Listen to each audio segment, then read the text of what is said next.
Dans un monde obsédé par les plaisirs éphémères et les possessions passagères, un homme nommé David méditait sur le véritable sens de la vie. Il pensait souvent aux mots de l'Ecclésiaste 1:8-10 qui lui rappelaient que tout ce qui est sous le soleil était vanité. David se demandait pourquoi les gens se battaient pour des richesses terrestres qui finiraient par disparaître avec leur dernier souffle.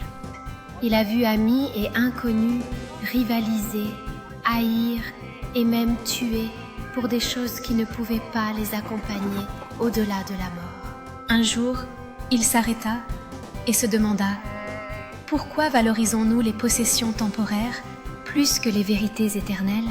Il a réalisé que les choses matérielles ne sont que des ombres, des illusions qui s'estompent avec le temps. Plus il y réfléchissait, plus il devenait clair que la véritable vie n'était pas ancrée dans le monde temporaire. Il se souvint des Écritures disant « Tout continue de la même façon ». Il lui est venu à l'esprit que l'histoire se répétait et qu'aucune chose nouvelle n'émergeait véritablement sur terre. Les gens semblaient aveugles au fait que tous leurs efforts étaient éphémères et insignifiants dans l'éternité.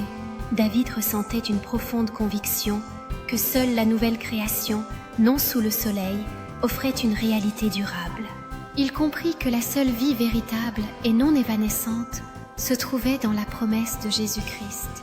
Il réfléchit à combien de personnes ont gaspillé leur vie à poursuivre des richesses évanescentes et des plaisirs superficiels. Pourquoi détestent-ils leurs frères et sœurs pour des choses qui disparaîtront bientôt ? Se demanda-t-il.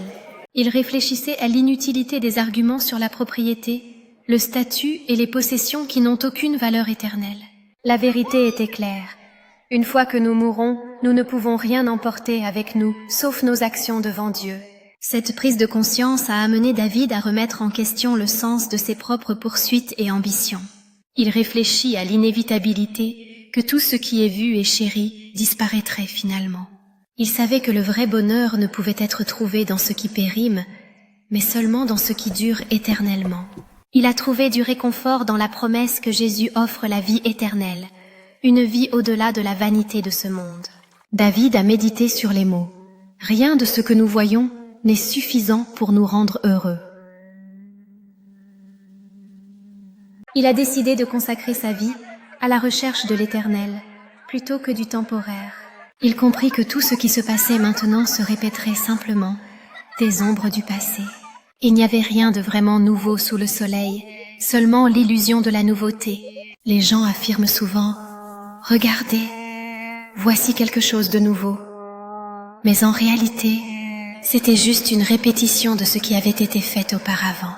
Il se rendit compte que toutes ces recherches vaines étaient comme poursuivre le vent, futile et vide. Son cœur aspirait à la promesse de Jésus, qui offre une nouvelle vie qui ne s'éteint pas.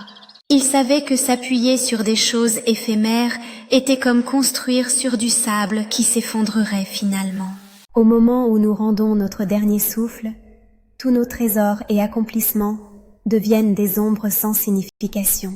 Au lieu de cela, il a choisi de se concentrer sur les promesses éternelles trouvées dans l'amour et le salut du Christ.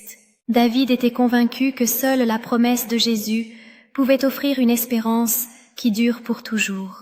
Il se demanda comment tant de personnes pouvaient être aveuglées par des poursuites vaniteuses et mondaines, ignorant la vérité éternelle. Son désir était de partager cette révélation avec les autres, que la vraie vie se trouve uniquement en Christ. Il savait que la nouvelle création, pas sous le soleil, était la seule réalité véritable qui ne s'estomperait jamais. Cette prise de conscience lui a donné un sentiment de paix au milieu d'un monde chaotique et en train de disparaître. Il a exhorté les autres à cesser de faire confiance aux trésors temporaires et à embrasser plutôt la vie éternelle offerte par Jésus. La véritable valeur de la vie ne résidait pas dans les possessions, mais dans le salut obtenu par la foi. Il a répondu aux questions de la vie avec l'assurance que la promesse de Jésus est éternelle, contrairement aux vanités mondaines. David a dédié ses journées à enseigner aux autres que ce qui est visible est temporaire mais que ce qui est invisible est éternel. Il a proclamé que se fier à des choses éphémères conduit au vide, mais faire confiance à Christ mène à une joie éternelle. Son histoire est devenue un témoignage de la vérité, selon laquelle seul l'Éternel peut satisfaire l'âme. Au cours de sa vie, beaucoup ont appris que poursuivre des choses évanescentes laisse le cœur vide et désireux de plus. Mais en Christ, il pouvait trouver une plénitude que rien sur terre ne pouvait offrir. Et ainsi, David vécut avec l'espoir que tout le monde verrait la lumière de la promesse éternelle de Jésus-Christ. Il savait qu'en fin de compte, seul l'Éternel restera, et cette vérité libéra son cœur.